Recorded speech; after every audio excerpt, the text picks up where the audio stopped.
Bueno, estamos intentando comunicarnos con Antonio y seguramente ahora conectaremos con su espacio para charlar sobre el libro Crímenes Menores. Así que bueno, veremos si realmente podemos hacerlo. Estábamos con algunas dificultades, pero ahí estamos intentándolo para transmitir los dos en vivo y esperar la conexión. A ver, ahora sí.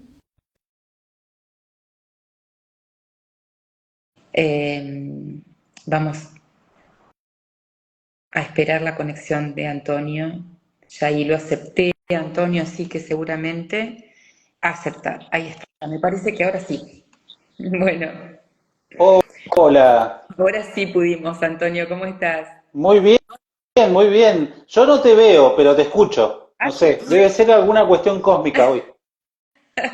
bueno, sí, pero yo te veo perfectamente, ¿eh? Y la transmisión, en mi caso, se ve, bueno, veremos ahí Buenísimo, cómo buenísimo. podemos hacer. Tal vez desde Bueno, otra compu, ¿no? Viste que estos son los misterios de la tecnología. sí, sí, total. En general no hay dificultades, viste, en Instagram, pero bueno, hoy las tuvimos. Sí, sí, tal cual. No sé, Bueno, creo, muchas creo que gracias. Ahora yo soy como... la pantalla partida, así que no tengo inconveniente. Te veo a vos y Está me bien, veo a mí misma. está bien, sí, yo no te veo, pero igual no importa. Charlemos así, así no te hacemos perder el tiempo. No, no hay problema. Al contrario, te quiero agradecer por esta convocatoria, por la reseña que hiciste del libro y la verdad es que para mí fue una sorpresa muy linda que alguien que no conozco, que no conocía hasta ese momento, que estamos con cierta distancia geográfica, había leído el libro y había hecho la reseña de este libro. Así que muchísimas gracias.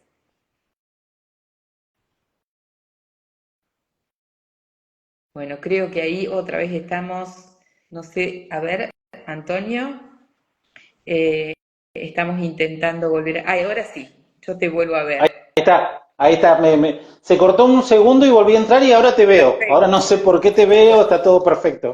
Bueno, por fin, bueno, no hay problema, no hay problema, no tengo problema con el horario. Te quería agradecer, decía, el hecho de que hayas hecho una reseña. No nos conocíamos hasta que vi esa reseña publicada en las redes y la verdad que me emocionó, ¿no? Que una persona que no conozco, con una distancia geográfica importante, haya recibido el material, lo haya leído con tanta atención y haya hecho esa devolución. A mí particularmente me interesa mucho escuchar y tener esa devolución por parte de quienes leen mis libros, ¿no? Ya sea Crímenes Menores o el último que he publicado, que es Líbranos del Mal. Me parece que es una Ujú. forma también de vincularnos totalmente novedosa y que siempre nos permite como volver a tener una lectura nueva, ¿no? Respecto de lo que hemos producido como material físico. Tal cual. Yo, sabés que tu libro lo había visto, pero no lo había podido adquirir, ¿viste? Yo soy autor de un libro que es el título de este sitio de internet, que es de Instagram, que se llama Viento es Ley Micaela. Y justamente cuando estaba haciendo todo el recorrido de lo que tenía que haber, lo que tenía que ver con lo que fue el femicidio de Micaela, el juicio de Sebastián Wagner y después lo que fue el jury de Rossi, obviamente la investigación aparecía, tu libro, pero no había podido leerlo. Y fue una casualidad, en estas vacaciones, me fui de vacaciones en marzo a Jujuy, en una librería muy chiquita de un café, así, viste, buscando qué leer, lo encontré. Mirá vos. Y la verdad que apenas lo vi, digo, es la oportunidad y por supuesto que me fue muy grato porque había muchas cuestiones del Yuri propiamente dicho, de lo que yo no había entrado porque no había ido para ese lado, ¿viste?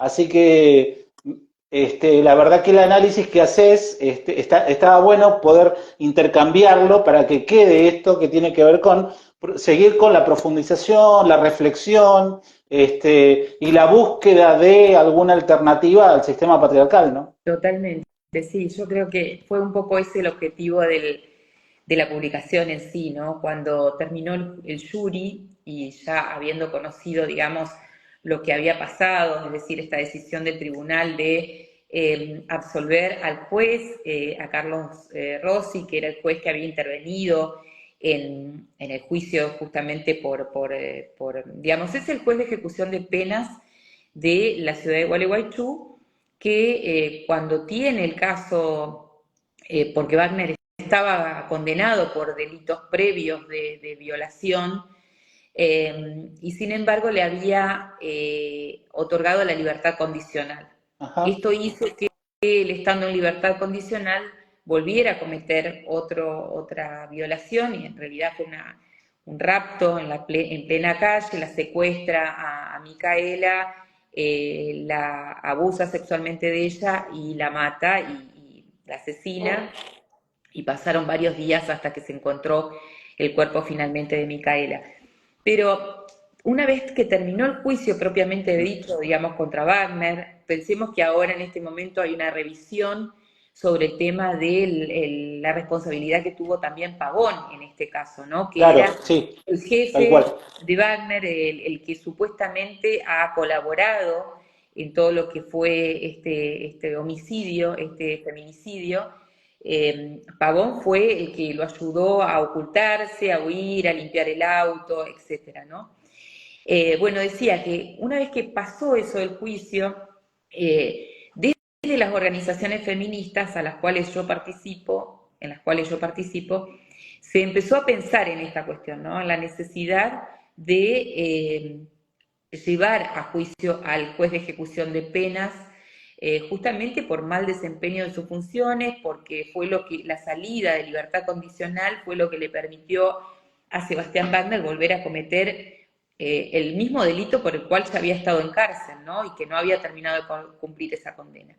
Y en ese juicio, que fue muy llamativo y que es un poco lo que yo trato de reflejar en el libro, se muestra claramente cómo el Poder Judicial, en ese caso particular, funcionó para tratar de salvar el honor, la función, o como lo querramos llamar, de este juez de la ciudad de Gualeguaychú. Cuando terminó ese jury, que fue muy, muy paradigmático, en el cual participaron como testigos de contexto Enrique Stola y Rita Segato, aportados justamente por integrantes de la Asamblea de Mujeres Lesbianas, Travestis y Trans, que fuimos una de las organizaciones que propició este juicio político. Cuando terminó, a nosotras nos dejaron entrar muy pocas integrantes de la asamblea, pudimos presenciar, eran sobre todo aquellas integrantes de la comisión que habían estado en la parte legal, por decirlo de alguna manera. Ujú. Estas compañeras me pidieron que estuviera presente un poco para documentar todo lo que estaba pasando allí, lo que había pasado. Y a mí me sorprendió muchísimo que a muchas de las integrantes de la asamblea, cuando salíamos después de las instancias de cada una de las audiencias, eh, les contábamos lo que pasaba, pero era muy parcial lo que les podíamos contar. Entonces, cuando tuve la oportunidad, en un momento dije, bueno, todo esto que yo pude documentar, que fui testigo, que estuve presente y que vi que sucedió, tiene que servir como base de un documento, que es este libro, para que se conozca lo que pasó.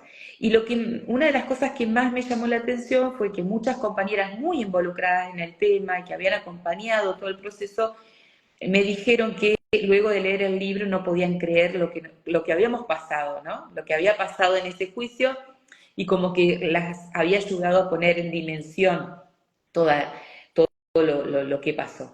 Y eso me parece que es el rol fundamental que tiene este libro en particular, de dejar documentado todo ese proceso que vivimos, todo lo que fue el jury, pero también reflexionar acerca de lo que significan los crímenes contra las mujeres, ¿no? En estas últimas horas, en nuestro país ha sucedido algo que es tremendo. como es los lesbicidios, ¿no? Exacto, sí. Este atentado contra 4 mujeres por ser lesbianas, 3 de las cuales ya han fallecido, Ujú. que habla justamente de esa violencia y esos crímenes de odio hacia las mujeres. Y me parece que todavía, a pesar de todo lo que hemos andado y todo lo que venimos reflexionando en esta materia, pensemos que desde 2015 nosotras estamos trabajando, y desde antes, ¿no? Pero digo, desde 2015 fue como ese punto emblemático, ese hito, podríamos decir, dentro del movimiento feminista, que fue el Ni Una Menos, cuando justamente a partir de seguir contando la cantidad de femicidios, nos manifestamos en el hartazgo, ¿no? Claro. De seguir contando nuestras muertas. Y desde ahí hasta la actualidad, creo que se había avanzado muchísimo en este sentido, en tratar de, más allá de las dificultades y de las cosas que no lográbamos revertir, sí se había hecho evidente cómo el tema de la violencia de género, la violencia hacia las mujeres, se va replicando en los distintos ámbitos. Este libro, Crímenes Menores, da cuenta justamente de eso, lo que sucedió en el juicio, ¿no? En el juicio. Acá lo tenemos igual. Sí. Eh, Como es, pero digo, esto pasa en todos los órdenes, es algo que se reitera, es algo y que lamentablemente, como decía, en los últimos meses hemos visto una escalada de esa violencia, una escalada que realmente nos deja atónitas, ¿no? Nos deja hasta sin capacidad de respuesta, sin capacidad de reacción, pero es algo muy tremendo lo que está sucediendo en relación a esto, que se maten 3 mujeres que ya fueron, digamos, víctimas de este ataque, que se las haya atacado por el solo hecho de ser lesbianas. Bueno, lo de Micaela fue un caso emblemático también, porque si bien hubo un montón de otros casos similares, pensemos que en el país hay en los últimos años 230 y pico, Sí, 240 feminicidios claro. por año. Este año, por lo que he visto, van en aumento la cantidad de casos, tremendamente, ¿no? Lo cual habla también de que es necesario que esas políticas públicas se sostengan, que se perfeccionen, en todo caso que se mejoren, pero no un vaciamiento o un desguace de algo que tanto nos costó conseguir dentro de lo que ha sido la visibilización de estas violencias, ¿no? Creo que lamentablemente no estamos, estamos como en un momento de mucho embate, ¿no? También hay que decir que las mujeres, las disidencias, han sido en los últimos años el sujeto político por excelencia. Un sujeto político porque pensemos que, no sé, cuando fue la apertura democrática era la juventud, ¿no?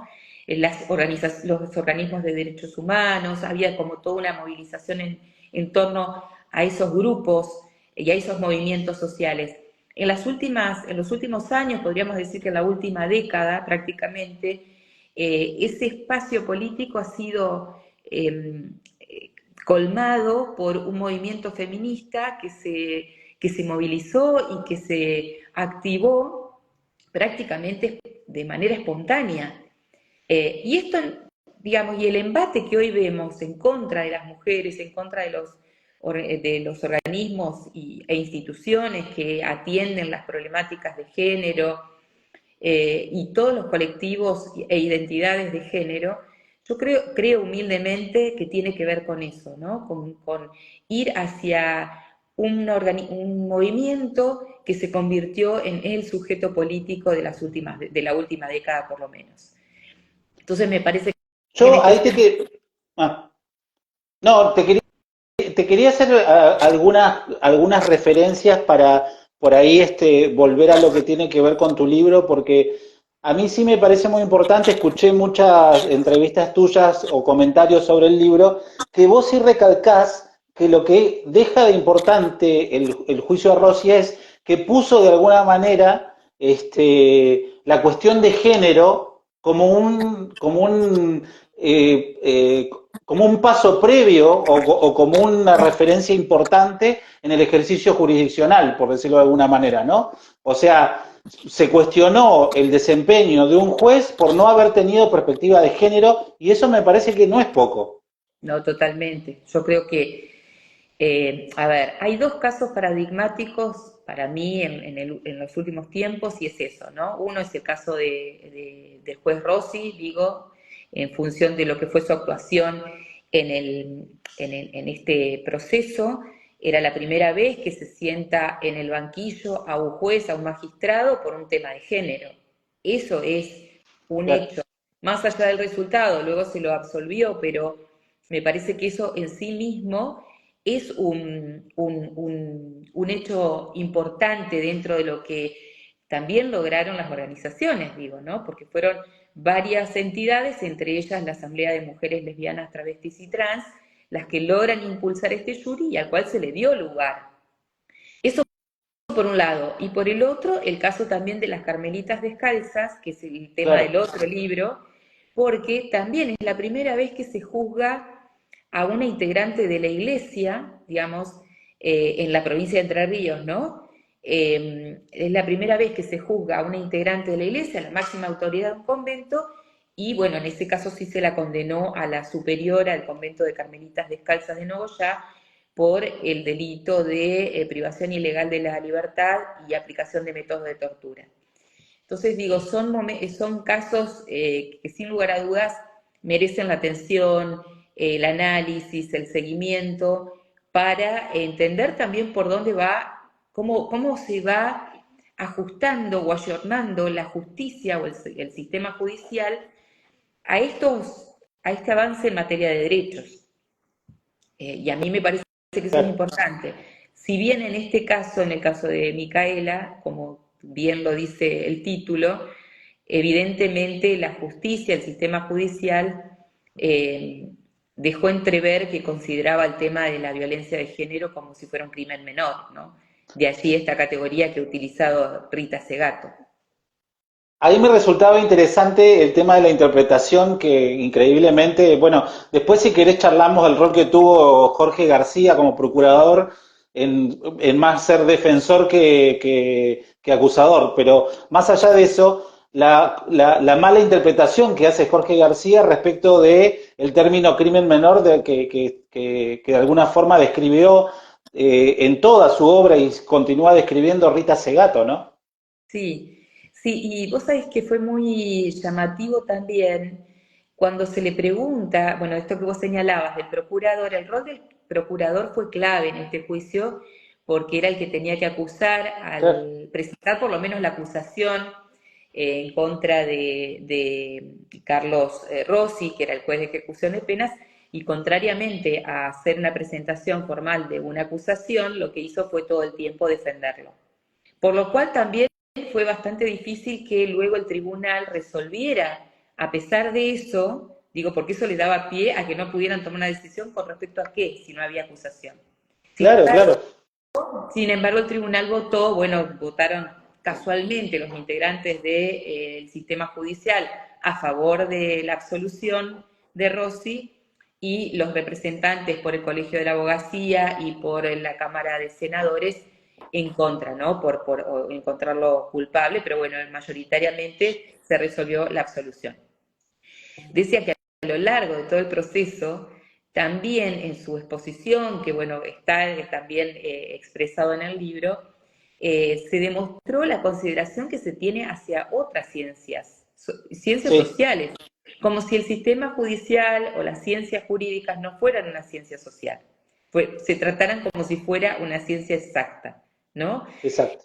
Por ejemplo, con respecto a informes preliminares que hubo, informes en relación a este caso, que se justificó que algo que sigue siendo así, no ha cambiado, que es el tema de el valor que tienen los informes que hacen psiquiatras, psicólogos, trabajadores sociales, integrantes de los servicios complementarios que tiene la justicia, que se los denomina informes vinculantes. ¿Qué quiere decir esto? Que es un informe que el juez puede o no tomarlo como base para resolver en la materia. Es decir, todo el trabajo de quienes estaban más cerca de Wagner, que eran los trabajadores carcelarios, los psicólogos, los psiquiatras, la trabajadora social, los que están en el sistema del propio servicio penitenciario y demás, los informes que ellos brindaron, en vez de servir como una documentación, digamos, para que fundamentaba, digamos, el hecho de que Wagner en todos los informes decía que no comprendía el daño que hacía, que no era consciente ni tenía ningún tipo de remordimiento en relación a los casos anteriores. Todo eso no fue tenido en cuenta y se lo deja en libertad, ¿no? Entonces digo esto porque es importante el rol que los propios jueces y los operadores de la justicia le otorgan a otros trabajadores del propio sistema, profesionales, expertos y especialistas en este tipo de cuestiones. Claro, totalmente. Y ahí yo quiero remarcar, como para avanzar un poco sobre cómo este Yuri de alguna forma se expresó durante el juicio y finalmente en su sentencia, es el subtítulo de Crímenes Menores, que es como la metáfora que tiene que ver con lo que estamos hablando, ¿no? Género y poder judicial, la trama de una disputa. En realidad parece es como un enfrentamiento que no se puede sortear y que de hecho de alguna forma este caso puntual de Micaela y el Yuri de Rossi es como que expuso una contra o una defensiva de parte de todo el sistema, ¿no? Sí, porque ahí estaba en cuestionamiento un integrante del Poder Judicial. En, Claro, en otros casos ha habido otro posicionamiento del sistema judicial, pero en este caso el que estaba siendo cuestionado era un juez, un integrante más de ese espacio. Entonces, digamos, era bastante llamativo y difícil que los compañeros, los colegas, no intentaran salvarlo. De hecho, en la parte final del libro hay una fotografía que muestra cómo se saludan Carlos Rossi con el procurador Jorge García, como diciendo, bueno, misión cumplida, choque los cinco, ¿no? Zafamos esta situación. La otra persona que está inclinada hacia atrás es el abogado, ahí están las dos fotos, ¿no? Esta es la más formal, la que está en la parte superior, sí. y en la parte inferior es cuando ya se iban en el ascensor, ahí al lado de la sala donde se había llevado a cabo el caso. El que vemos que se inclina hacia atrás como sorprendido es el abogado defensor de Rossi. Claro, Es decir, claro, es muy gráfica esa foto, ¿no? Es claro. muy simbólica, muy representativa de lo que significó este proceso. Entonces me parece que documentar todo esto, analizarlo a la luz de las categorías teóricas, a la luz de todo lo que decimos, es un ejercicio que permite justamente decir, bueno, tenemos un montón de especialistas, de teoría, de doctrina, en el sentido de gente que estudia y aporta desde la ciencia para mirar la problemática de la violencia de género. Sin embargo, hay instituciones que se siguen resistiendo, ¿no? Hay organizaciones que se siguen resistiendo y en el caso de la justicia vemos generalmente que hay una resistencia, porque bueno, también hay que decirlo, la justicia, el sistema judicial tiene una composición, sobre todo en los cargos de decisión, mayoritariamente de varones, más allá de que Sí. haya leyes de paridad, eh, como hay en la provincia de Entre Ríos, que tampoco se cumple, porque hemos visto en el último tiempo, después de sancionada esa ley de paridad, los pliegos y las ternas de candidatos a ocupar juzgados, ¿no? A ocupar los cargos de los juzgados, que está integrado todo por varones, cuando hay una ley integral de paridad. Claro, claro. Yo, también, bueno, vos lo señalás mucho, tanto cuando comentás el libro y en el libro mismo, es el tema que sorprende también el ninguneo a profesionales de la talla de Rita Segato y de Enrique Stola, ¿no? Que más o menos hacen como que le prestan atención, pero no repreguntar, no preguntar, no sacársela De hecho, vos mencionás todo el tiempo que a Rita Segato le pregunta, me fijé el vocal que le pregunta que su apellido es Carlomagno, encima es como todo como una entidad aristocrática, parece. Si sabía por qué estaba ahí, o sea, a Rita Segato. Entonces, hay cuestiones de una gravedad muy importante también en eso, digamos, ¿no? Sí, hubo varias cuestiones, una fue esa, como la más grotesca, podríamos decir, Claro, ¿no? La más burda fue preguntarle a Rita Segato si sabía por qué estaba ahí, que es una suerte de menosprecio y de ninguneo, como decías vos, respecto de una figura que, bueno, claramente, y además que estaba en calidad de testigo de contexto, que el el, contexto. el testigo de contexto es una figura que se toma de los juicios de lesa humanidad, que son especialistas, que son convocados por las partes para que den cuenta de la problemática. Entonces, preguntarle esto a Rita Segato era como tomarle el pelo, por decirlo en un lenguaje sencillo, ¿no? Pero además de eso, también Rita venía de haber participado también como testigo en un juicio internacional, no recuerdo bien si en Brasil o en México, no me acuerdo bien, pero hacía pocos días. De hecho, ella hizo referencia a eso luego en la conferencia de prensa. Y en este tipo de instancias, muchas veces este tipo de especialistas se preparan algunos escritos para dar cuenta, ¿no? de categorías teóricas y de todo lo que tiene que ver con la problemática. Y no la dejaron leer. Es decir, llamativamente le impidieron que ella leyera y ella hizo referencia a que venía de participar en un juicio internacional y en ningún momento había tenido ningún tipo de objeción. Pero bueno, fueron estas cuestiones, ¿no? De Sí, sí. hecho, creo que a Estola también tampoco le hicieron ningún tipo de pregunta. Esto es como, viste, cuando te llevan tenés que ir en la escuela, cuando estás en la secundaria, que te hacen ir a una charla y vos escuchás y no ves la hora de que se termine para pasar a otra cosa y no preguntás nada para que no se extienda más en el tiempo Claro, tal y cumplir el cual. trámite. Sí, sí, Bueno, sí. no sé si vale la comparación, digo, pero porque fue una actitud así de mucho menosprecio, ¿no? De mucha subestimación a dos figuras de la talla de Rita Segato y Enrique Stola. Y después de que esto ya estamos hablando de 4 años atrás, ¿no? 2019, estamos en 2019. 2024, 5 ya. En realidad esto terminó en 2018. 2018, 2018. 2018.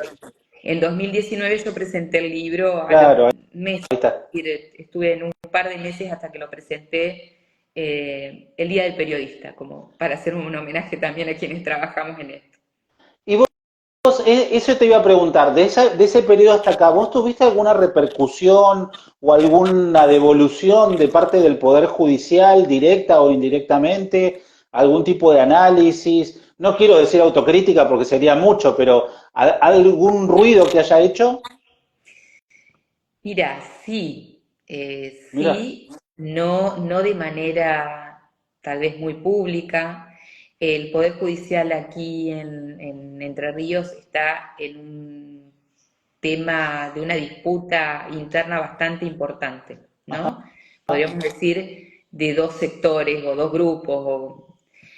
Uno, los que están y apoyan al procurador Jorge García, que también tiene, digamos, tiene también una disputa en términos de su desempeño y todo lo que tiene que ver con el caso del exgobernador Sergio Burribarri ujú. por una causa de corrupción. Y allí la persona que lo secunda a García también fue cuestionada y fue apartada de su cargo. Ahora aparentemente hay una nueva resolución del Poder Judicial. Pero digo, el Poder Judicial, más allá de los casos puntuales, digo, el Poder Judicial no escapa a las cuestiones de la política, no escapa por más, digamos, que supuestamente tiene que ser un poder imparcial, que tiene que ser justo, ¿no? Son todas, yo creo que son todas las aspiraciones, pero la integran y están compuestas por hombres, por mujeres, por personas, y eso hace Y por que, intereses. y por intereses, Claro. obviamente, ¿no? A los cuales no, el Poder Judicial no es ajeno. Ujú. Podemos entender que hay una aspiración de parte de la sociedad, en términos generales, de la propia justicia, dicha así entre comillas, de que sea lo más imparcial posible, que sea lo más justa y equitativa posible y demás, pero está compuesta por personas, hay interpretaciones, ¿no? Que son muy subjetivas, no hay cuestiones objetivas en la justicia, por más que ese sea como el ideal, ¿no? Como que sea un poco esta cuestión de que siempre tenemos como en el imaginario colectivo, pero lamentablemente, digo, lamentablemente o también me parece que está bueno entender que el sistema judicial tiene estos conflictos, tiene estos intereses, están en juego, porque me parece que es la forma también de poder resolver esas cuestiones, porque generalmente yo lo que veo, por lo menos sigo varios casos judiciales, es que caen en tecnicismos con categorías de la doctrina, pero de antaño. Sí, Entonces sí. se amparan de pronto en una categoría o en un concepto de la doctrina jurídica, la expresan en latín, digo, estas cosas que hacen, digamos, que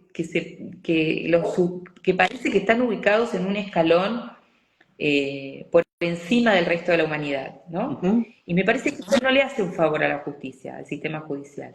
Que la imparcialidad pasa por otro lado, pasa porque juezas, jueces, funcionarios y operadores de la justicia tienen que cada vez formarse más, estudiar más, para estar a la altura de las circunstancias, y no con esta cuestión de que son incuestionables, ¿no? Claro, claro, claro. Sí, Bueno, ahí me venía la figura de la estatua de la justicia de Lola Mora, que tiene los ojos, no tiene los ojos vendados, tiene los ojos abiertos, y que en definitiva es un poco eso lo que se le pide a la justicia, ¿no? Abrir los exacto, ojos y poder ver las estructuras, poder entender, por ejemplo, en este caso, lo que tiene que ver con el sistema patriarcal. Hay que aprenderlo, hay que desmenuzarlo, hay que saber de qué se trata. Hay que hacerse de los saberes de las ciencias sociales porque si no, no se entiende. Justamente es algo que se recalca y que yo quería traer a colación porque vos lo mencionás en tu libro, que Rita Segato dice en un momento, explica, que el sentido común, ¿no? de los jueces y de los operadores judiciales es el mismo sentido que podría llegar a tener cualquier persona o cualquier ciudadano, sin menospreciar al resto de la ciudadanía, pero no hay diferencia. claro. Y ahí creo que está el problema, ¿no? Porque digo, Claro, vos cuando vas a un médico, a un profesional de la salud, un médico, una médica, lo que esperás de ese profesional es que te aporte el conocimiento que tiene, que no lo tiene tu vecina o tu vecino que se dedican a otra cosa. Y en esto es lo mismo, ¿no? Apelás al sistema de justicia para resolver un conflicto, para resolver una disputa, para reclamar justamente la aplicación de las leyes y la consagración de los derechos, pero de ninguna manera vos vas a la justicia para que te diga lo que podríamos decir la sociedad en términos generales. Se supone que tienen otro conocimiento, que tienen una especialización en esas temáticas, y eso creo que es lo que le exigimos, ¿no? Que cada vez tienen que estar más formados, despojándose de prejuicios y despojándose de conceptos que, como cualquier ciencia social, se van modificando y transformando con el correr del tiempo.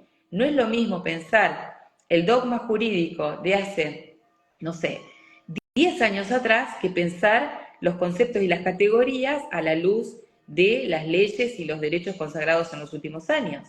Entonces me parece que ahí hay una demanda hacia la justicia. Y con respecto a esta imagen que vos traías, que me encantó, la imagen de Lola Mora con la Estatua de la Libertad, con los ojos abiertos, es un poco lo que decimos también desde las distintas disciplinas y desde el tema de género, ¿no? Es como cuando claro. vos abrís los ojos y viste algo, ya no podés hacerte el distraído o la distraída. ya te diste cuenta, diste algo. Y entonces hay que ser consecuente, digamos, con eso. Si vos te das cuenta de algo que pasa en la realidad, bueno, hay que ir a por ello, como dicen los españoles, ¿no? Hay que ir a formarse, por lo menos creo que ese es el gran desafío, sobre todo si estamos en actividad, ¿no? Me parece que esa es una de las cuestiones. Así es. Una pregunta ya como para ir acercándonos al cierre, o cuál es tu mirada.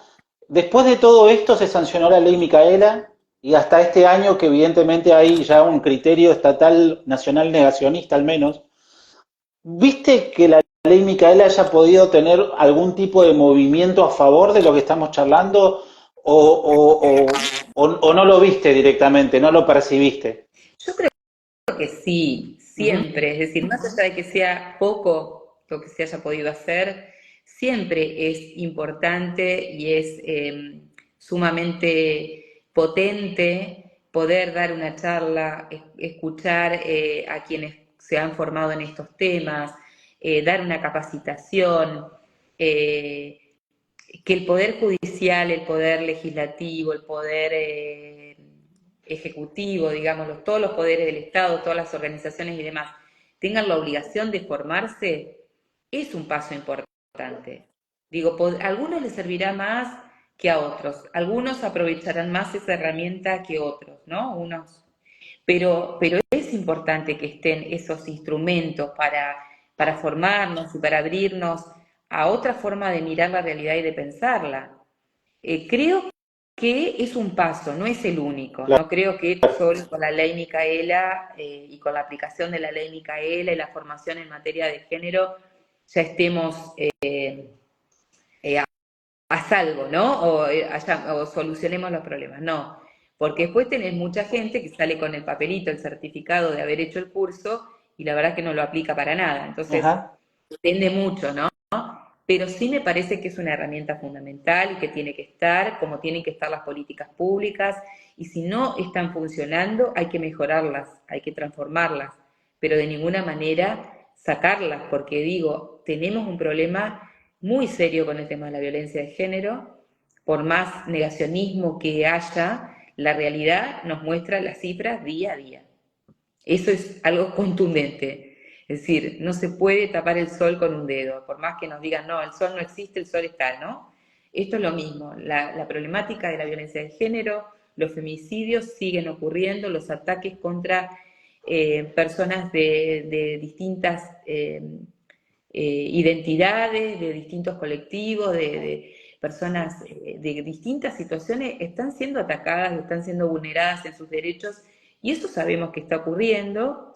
Por lo tanto, me parece que la única forma de poder ir hacia algo que sea más equitativo, más justo y que acompañe y que asista a las personas que están en esta situación de vulnerabilidad, es que haya una línea política, una política pública que en todo caso, si no funcionó o si no fue lo suficientemente capaz de dar las respuestas esperadas, se modifique, se le dé los recursos, se le dé el recurso económico también para que sí funcione. Sí, totalmente de acuerdo. Y además lo que pienso es que por ahí este tema de las señales negacionistas, por decirlo de alguna manera, más allá de que no estemos de acuerdo eh, en esa posición al menos, es mucho más grave todavía. O sea, sacarle el salón de mujeres de la Casa Rosada, o negar el lenguaje inclusivo, de alguna forma apoyar algunas prácticas supuestamente teóricas, como la de Márquez, que habla de personas desviadas de todas las disidencias sexuales.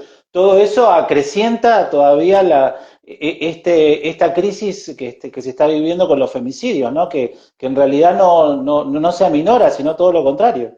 Sí, yo creo que son provocaciones. Y vuelvo a Ujú. lo que planteábamos al principio de esta charla. Creo que es una provocación premeditada para construir un enemigo, entre comillas, ¿no? Un enemigo Ajá.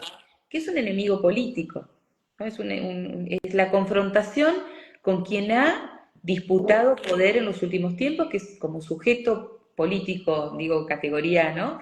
Sí, sí. Han sido las mujeres. Hemos sido las mujeres, las disidencias, los colectivos de la diversidad. Ha sido este gran movimiento que se ha constituido en un sujeto político activo que demandó la sanción de leyes, que demandó las modificaciones en las plataformas políticas, que demandó. Entonces, no es casual, vuelvo a reiterar esto, estas provocaciones por parte de ciertos sectores de la política y las máximas autoridades que gobiernan este país en este momento, tiene que ver justamente con mermar ese poder político que está puesto en tensión cuando desde los movimientos feministas, desde las organizaciones de mujeres, de lesbianas, de travestis, de trans, se ponen en discusión y se ponen en tensión. Entonces, me parece que para mí es muy claro el juego que hacen. Ahora, es cierto también que hasta el momento las organizaciones y todo el movimiento feminista está muy golpeado por todo esto, ¿no? Porque digo, es algo que no se esperaba, es algo que además es todo el tiempo, es un ataque sistemático. Entonces, hasta el momento no ha habido capacidad de una reacción, de una vuelta a organizarnos, y además también cuando se conquistan algunos derechos, como fue el caso de la ley de la interrupción voluntaria del embarazo, también es lógico que, digamos, una bandera que se sostuvo durante tanto tiempo, que nos movilizó y nos activó durante tanto tiempo, se logra ese objetivo y luego viene como un momento de calma. Nos agarró Claro. ese momento de calma con este embate feroz que tienen desde determinados sectores, sectores que además han visto, se han visto mermados en los privilegios que han tenido históricamente. Entonces, para mí no es casual que suceda lo que está sucediendo con estos sectores que son absolutamente reaccionarios y que buscan volver a recuperar esos espacios de poder y volver a tener los privilegios que tenían. No quiero con esto justificarlo, digo al contrario, creo que estamos en una instancia en donde todas y todos los que trabajamos por el tema de los derechos de las personas, de la diversidad, personas con discapacidad, personas Ujú. adultos mayores, digo, todas estas organizaciones de las cuales los movimientos feministas también nos hemos hecho, hemos cobijado, ¿no? Hemos sumado. Cuando decimos los feminismos, hablamos de todos estos colectivos. Creo que llegará el momento en que nos volvamos a plantear eh, cómo organizarnos y cómo volver a plantear estrategias, ¿no?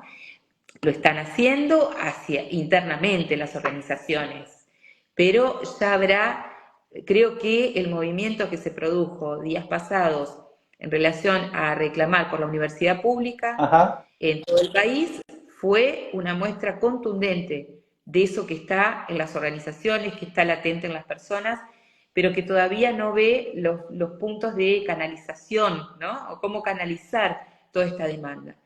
Yo creo que llegará el momento en que se planteará. Muy bien. Bueno, Sandra, con eso te dejo tranquila. La verdad que ha sido un placer poder charlar con vos, poder leer tu libro, accederlo, que por demás es recontra recomendable. Nos da una cuota aparte de lo que sucedió en la trágica historia de Micaela, pero que a su vez se levantó como bandera, que tomaron sus papás, que tomó la Fundación Micaela García, que ha generado producciones en razón de ella. Hoy hay instituciones que llevan su nombre, plazas, comedores, con lo cual ha sido, que yo un poco metafóricamente lo he trabajado en mi libro más literariamente, que tiene que ver con el viento, ¿no? Con el viento que ha generado, que es como un huracán, y que aunque de alguna forma se le quieran poner algún tipo de trabas o de lo que sea, ese viento está, así que es como irrefrenable. Sí, sin lugar a dudas. Por eso digo, estamos en un momento difícil, estamos como un poco bajos de ánimo, ¿no? Por todo lo que viene sucediendo, pero creo absolutamente en ese poder movilizante que tienen las organizaciones, que tenemos las personas cuando trabajamos en red, cuando nos encontramos y luchamos por nuestros derechos. Como se dice habitualmente, la salida es colectiva y esto es justamente lo de la ley Micaela, la organización que han tenido sus padres, Andrea y Yuyo, Claro. sus compañeras de estudio, sus amigas y tantas otras personas que se han sumado a esto, como otras organizaciones que se movilizan con otros objetivos, han sido justamente las que nos van marcando un poco el camino, ¿no? Y creo que es por ahí es la salida. Así es. Bueno, muchísimas gracias, Sandra. Un placer haberte conocido, un placer haber charlado y bueno, seguiremos en contacto seguramente.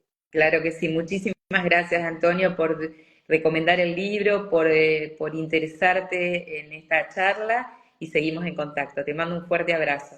Abrazo. Chao, chao. Me salgo yo porque... Dale. Dale.